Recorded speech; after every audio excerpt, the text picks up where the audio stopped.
Le saviez-vous, j'ai toujours rêvé de créer mon propre jeu vidéo, sauf que je n'avais aucune idée de comment faire. Mais dernièrement, j'ai créé cette chaîne YouTube et je me suis dit que c'était une assez bonne excuse pour apprendre et me lancer dans ce monde. Alors aujourd'hui, on va créer ce fameux jeu dont je rêvais. Tout d'abord, je me suis informé sur la façon dont il fallait procéder.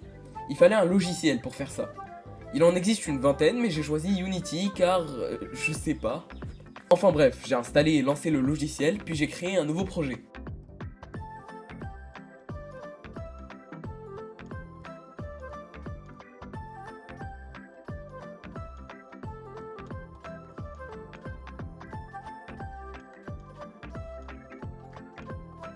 En vrai, Unity semble être la meilleure option car en quelques lignes de code, j'ai déjà une capsule qui se déplace assez bien comme je le voulais. Maintenant, on va s'attaquer aux choses sérieuses. Il fallait trouver un nom et un concept. Pour le nom, on va pas chercher plus loin, de Kartoffelgame. Et pour le concept, je pouvais pas m'empêcher de faire quelque chose en rapport avec Minecraft. Dans Minecraft, il y a du parcours, donc pourquoi pas faire un jeu de parcours. Et c'est là que je vais devoir construire un décor. Il existe des milliers de décors 3D sur la page des assets de Unity. Mais vu que je voulais faire un truc à ma sauce, j'ai décidé de tout faire moi-même, malgré mes compétences catastrophiques en build.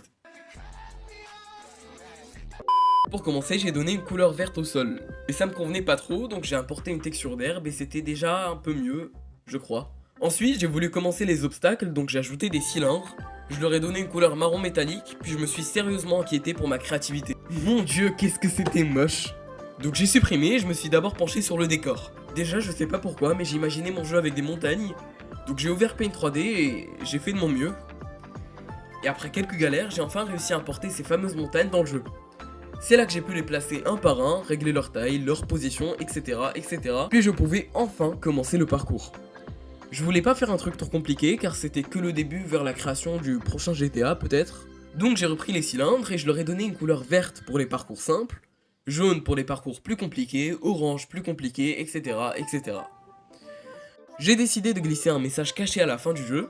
Pour le tester, le lien est dans la description. En vrai, c'était une assez bonne expérience. Mais maintenant, j'ai envie de faire un jeu d'horreur.